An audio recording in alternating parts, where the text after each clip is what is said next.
नमस्कार दोस्तों, लेके हम 6 मई के कुछ इम्पोर्टेंट करंट अफेयर्स। पर सबसे बड़ी जो खबर आज हमारे पास है वो है ऑपरेशन सिंदूर। ठीक, तो इंडियन आर्मी ने जब हम रात को 2-3 बजे सो रहे थे तब ऑपरेशनल स्ट्राइक्स करी है, एयर स्ट्राइक्स 9 लोकेशंस में। ठीक है, पाकिस्तान टेररिस्ट कैंप्स के ऑपरेशन सिंदूर के तहत, जिसमें उन कैंप्स को उड़ा दी गई और काफ़ी मात्रा में टेररिस्ट जो हैं, सिविलियंस नहीं टेररिस्ट जो है उनकी मृत्यु हुई है। तो ये हमारी आर्मी के लिए एक बहुत बड़ी सक्सेस है। ठीक है, और एज ए इंडियन हमें इसमें गर्व होना चाहिए। बाकी ऊपर एक मॉक ड्रिल की बात हुई थी जो कि आज होनी थी। पूरे पाकिस्तान को या पूरी दुनिया को मॉक ड्रिल में उलझाए रखा है इंडियन आर्मी ने और सक्सेसफुली इस ऑपरेशन को अंजाम दिया है। ठीक, that was a good like policy या एक अच्छा तरीका था ये, मतलब अपने शहीदों का बदला लेने का। ठीक है, बाकी इसकी फुल ऑन डिटेल्स आपको हमारे टेलीग्राम चैनल पे मिल जाएंगी। ऑपरेशन सिंदूर की रिसेंटली हमने पोस्ट करी है। ज्ञान को centre of learning for UPSC आप सर्च मार सकते हैं, टेलीग्राम में आपको मिल जाएगा चैनल और उसमें आप फॉलो अप करके चीज़ों को पढ़ सकते हैं। तो आते हैं करंट अफेयर पे। पहला है ECI-NET। ठीक, पहला तो है क्या? ठीक है, ये एक सिंगल डिजिटल प्लेटफॉर्म है इलेक्शन कमीशन ऑफ इंडिया का जो उन्होंने लॉन्च किया है। ठीक है, ये एक बेसिकली इलेक्ट्रल सर्विस है जो इलेक्शन प्रोसेस या उसके रिलेटेड जो भी सर्विसेज है इसको एक फ्लो में करने की प्रक्रिया जो है उसको, मतलब उसके लिए एक प्लेटफॉर्म बनाया गया जिसको ECI-NET का नाम दिया गया है, developed by election commission of India. और ये यूज़र फ्रेंडली है, ठीक, इलेक्टर्स और स्टेक होल्डर्स दोनों के लिए। ठीक है, जिसमें इलेक्शन ऑफिशियल्स भी आ जाते हैं, पॉलिटिकल पार्टीज़ भी और सिविल सोसाइटीज़ भी आ जाती है। ठीक, एट प्रेजेंट अगर हम बात करते हैं तो 40 ECI election commission of India की एग्जिस्टिंग मोबाइल ऐप्स थी। इन सबको इंटीग्रेट करके ये पहल की गई है। ठीक है, इसमें कई सारे ऐप्स हैं जिनको इंटीग्रेट किया गया, जैसे वोटर हेल्पलाइन ऐप, ये इसमें इंक्लूडेड है। अब वोटर टर्नआउट है ऐप, सी विजिल ऐप, सुविधा 2.0, ESMS सक्षम, KYC ऐप, ठीक, नो यो मतलब कंप्लेनेंट सॉरी, इस तरह के ऐप्स जो है इन सबको मतलब यहाँ पे काउंट किया गया है, मतलब इंक्लूड किया गया है। ठीक, तो ये एस्पेक्ट है जो कि ज़रूरी है। इसमें बस एक ही चीज़ पूछी जा सकती है कि कौन सी ऐप्स इंक्लूडेड है और किसने डेवलप किया था। तो इस पॉइंट के लिए तैयार रहना पेपर पर्सपेक्टिव से ज़रूरी है। कुछ एक्ट्स भी है यहाँ पे, ठीक है, जिसको मद्देनज़र रखते हुए इस ऐप का निर्माण किया गया, जैसे रिप्रेजेंटेशन ऑफ पीपल एक्ट 1950 और 51 दो थी ये।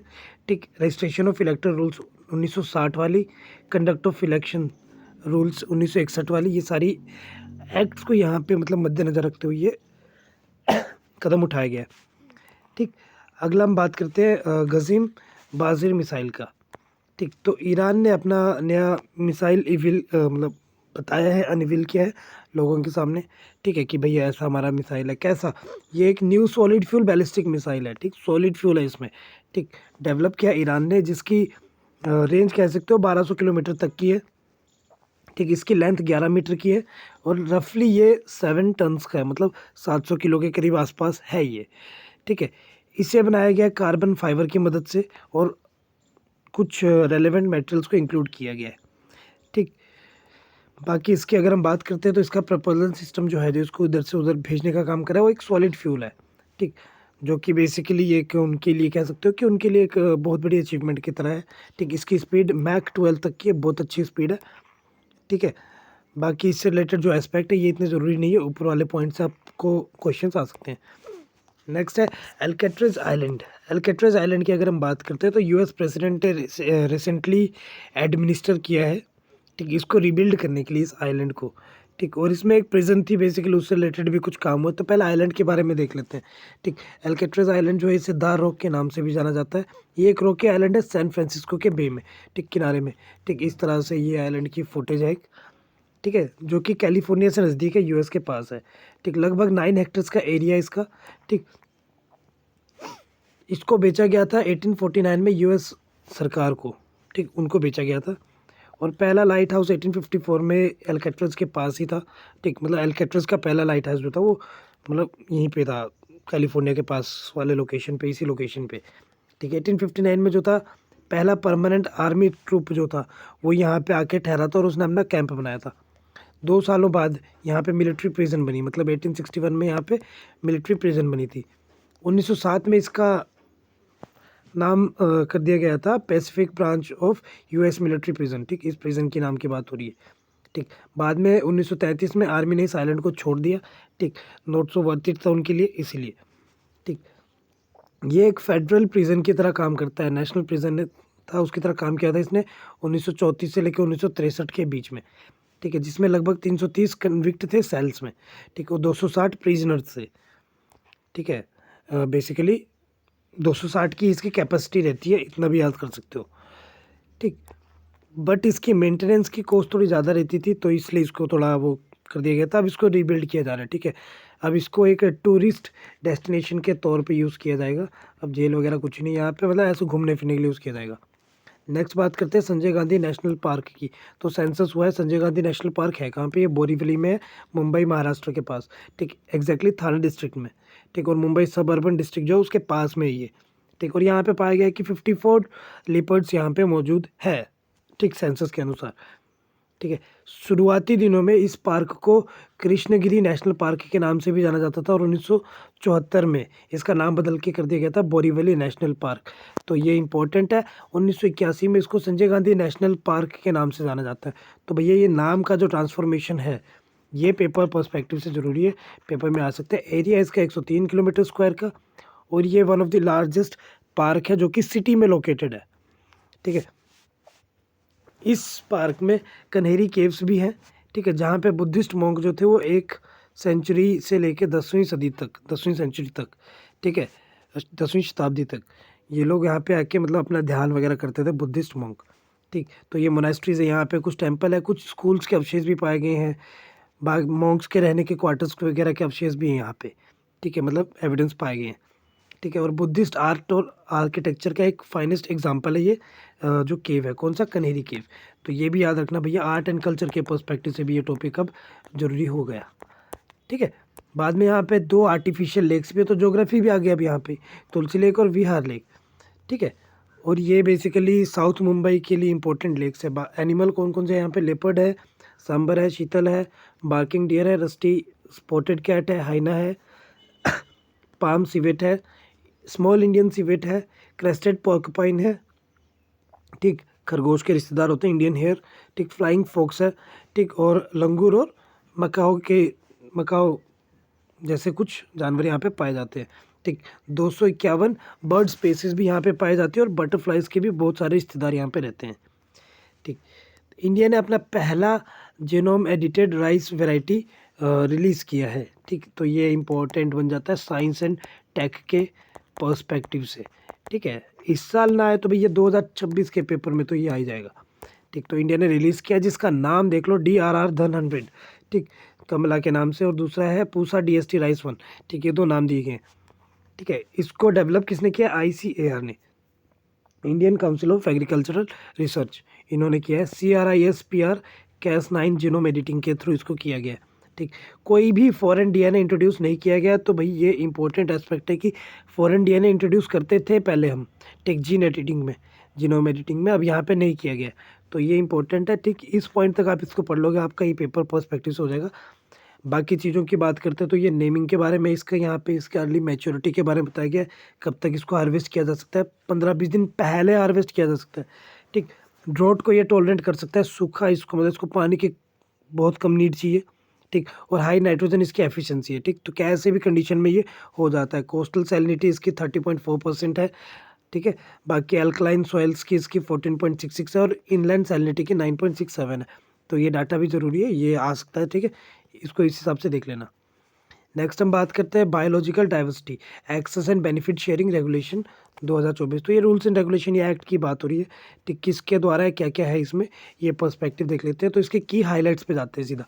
ठीक है, बाकी ये न्यूज़ का एस्पेक्ट है, इसको ऐसे देख लेना। की हाईलाइट्स क्या है इसमें, कि जो एनुअल टर्नओवर है वो 1 करोड़ से ज़्यादा है, और ये स्टेटमेंट किसी भी यूज़र के अगर है कि उसका एनुअल सालाना कमाई अगर 1 करोड़ से ज़्यादा है तो उसको वो शेयर करनी पड़ेगी। ठीक है, दूसरा बायोडाइवर्सिटी एक्ट 2002 को ये कवर करता है, जिसमें इसने कुछ अपने ट्री स्पेसिस बताए, जैसे लाल चंदन हो गया, चंदन वुड हो गया, एगर वुड हो गया, और कुछ थ्रेटेंड स्पेसिस। इन चीज़ों को बायोलॉजिकल रिसोर्सेज की तरह इस्तेमाल नहीं किया जाएगा। ठीक, ये मतलब सीधी सीधी गाइडलाइंस है इसकी, बाकी और रेलेवेंट चीज़ें हैं। ठीक, आई डोंट थिंक ये एस्पेक्ट इतना ज़रूरी रहता है। ठीक, अगर रहता भी है तो आप पीडीएफ डिस्क्रिप्शन से डाउनलोड कर सकते हैं और इन चीज़ों को गो थ्रू करके अपने शॉर्ट नोट्स बना सकते हैं। ठीक, बेसिकली ये वाली चीज़ जो है ये मेडिकल वाले स्टूडेंट्स या इंडियन फॉरेस्ट सर्विसेज वालों के लिए ज़रूरी है। ठीक है, सिविल सर्विस और एसएससी ऐसे पेपरों में इसका कोई यूज़ नहीं है। ठीक, नेक्स्ट आता है मेटल फ्री कैटलिस्ट, जो कि हाइड्रोजन फ्यूल प्रोडक्शन के लिए यूज़ किया गया है। तो भारतीय शोधकर्ता जो रिसर्चर्स हैं, ठीक, उन्होंने डेवलप किया है एक metal free catalyst hydrogen fuel production के लिए। ठीक, किस तरह से, मैकेनिकल एनर्जी प्रोसेस की तरह से, और ये एक क्लीन एनर्जी इनोवेटिव है उनका। ठीक, तो ये इंडिया का नेशनल ग्रीन हाइड्रोजन मिशन के तहत हुआ है। बस इतना सा पॉइंट याद रखोगे आप, काफ़ी है। ठीक है, बाकी किसने डेवलप किया ये पॉइंट प्रिसाइजली देखना, Jawaharlal Nehru centre for advance scientific research जो बेंगलुरु में स्थित है, इनके द्वारा किया गया, जिसमें लीड कर रहे थे प्रोफेसर तपस के माझी। ठीक, इनके द्वारा। ठीक, नब कालेब्रा रिचुअल जो है ये क्या है? ठीक, तो ये बेसिकली दीघा जगन्नाथ टेम्पल जो है वेस्ट बंगाल में, वहाँ पे देखा गया, उसको इनॉग्रेट किया गया था, तब देखा गया था। ठीक, ये जगन्नाथ धाम के नाम से भी जाना जाता है। ठीक है, जिसमें मतलब कह सकते हो आपके जगन्नाथ भगवान की कई सारी, मतलब वो कहते हैं ना धार्मिक चीज़ें, वो सब मौजूद हैं। ठीक है, तो इस चीज़ पे हर 12 से 19 सालों के बीच में होता है यहाँ पे बेसिकली फंक्शन वगैरह जो भी है। ठीक, लूनर कैलेंडर के हिसाब से आषाढ़ महीने में होता है। ठीक, तो ये एस्पेक्ट है। ठीक है, इसका ऐसे मतलब रीजनल तौर पे देखा जा सकता है। नेक्स्ट है पीओसी। क्या है POC? Basically proof of concept है। ठीक, जो कि यूआईडीएआई के द्वारा है। ठीक है, कोलैबोरेशन किया इन्होंने एनआईसी और एनटीए के द्वारा। ठीक, किस चीज़ के लिए? ये नीट यूजी 2025 के को बेसिकली काफ़ी बेहतर या इम्प्रूव्ड बनाने के लिए। लास्ट टाइम हमने देखा था कि भाई यहाँ पे कुछ धांधली ऐसे सीन हुए थे। ठीक, तो उसके लिए प्रूफ ऑफ कंसेप्ट का इस्तेमाल किया गया और इसका सक्सेसफुल मतलब परीक्षण किया गया था इस बार के नीट में। ठीक, जो कि लास्ट संडे को हुआ था। ऑरेंज इकोनॉमी क्या होती है? ठीक, तो इंडिया ने इसको हासिल कर लिया है ऑरेंज इकोनॉमी को। ये basically world audio visual entertainment summit 2025 जो मुंबई में हुई थी उसके तहत होता है, और इसमें इसको मतलब इंडिया ने कर लिया भाई, हो गया इंडिया का मतलब यहाँ पे अच्छा खासा बेनिफिट। ठीक, बाकी ये इंडिया पाकिस्तान की टेंशन है, जो कि मैंने स्टार्टिंग में बताया था, ऑपरेशन सिंदूर वाला। ठीक, वो एस्पेक्ट पढ़ लेना, उतना काफ़ी है। ठीक, बाकी एक रेड एडमिरल बटरफ्लाई है। अब ये एचपी के एग्ज़ाम्स के लिए ज़रूरी है, क्योंकि ठीक है, इसको साइंटिफिक नेम है इसका वनेजा एटलांटा। ठीक है, जो कि पहली बार देखी गई है इंडिया के धौलाधार माउंटेन रेंज में। ठीक है, जो कि हिमाचल में स्थित है। ठीक, निम्फेलिडाई फैमिली को ये बिलोंग करते हैं, और इनकी विंग मतलब विंग का स्पैन मतलब विंग की लंबाई चौड़ाई जो भी कह सकते हो आप 67 से 72 मीटर्स होती है। मेल से फीमेल में ये वेरी करती है। ठीक, फीमेल की ज़्यादा बड़ी होती है। ठीक, पंख कह सकते हो। ठीक, इंडिया के अलावा ये कहाँ पाए जाते हैं? नॉर्थ साउथ अमेरिका में, यूरोप में और एशिया में, जैसे चाइना, मंगोलिया और अफगानिस्तान में। इसमें रिकॉर्ड्स नहीं पाए गए पर वहाँ पे पाए जाते हैं, ऐसा कहा जाता है। ठीक, एनफोर्समेंट डायरेक्टरेट का 69th फाउंडेशन डे था। ठीक, जो कि दिल्ली में मनाया गया था। ठीक, ये बेसिकली एक्ट के थ्रू बनी थी। ठीक है, इसका जो डे है वो 1 मई को है। ठीक, तो डेट याद रखना, बाकी चीज़ें यहाँ पे मतलब ऐसे ही जरूर नोट तो इम्पोर्टेंट में है, पर इसका ऐसे गो थ्रू कर लेना, क्योंकि हो सकता है एग्जाम में इससे रिलेटेड चीज़ें आ जाए। ठीक है, जैसे फेरा foreign exchange regulation act, economy का बहुत अच्छा टर्म है। ठीक है, जिसमें सेक्शन 4 का एक अच्छा योगदान है। तो ये सारी चीज़ों को आप देख सकते हो यहाँ पे। तो आज के करंट अफेयर्स के लिए इतना ही है। बाकी फर्दर अपडेट्स के लिए आप टेलीग्राम चैनल ज्वाइन कर सकते हैं, जैसे कि मैंने आपको पहले बताया, और इसका पीडीएफ आप डिस्क्रिप्शन से डाउनलोड कर सकते हैं। Bye bye, take care, have a nice day. मिलेंगे अपनी अगली वीडियो के साथ, तब तक के लिए खुश रहिए।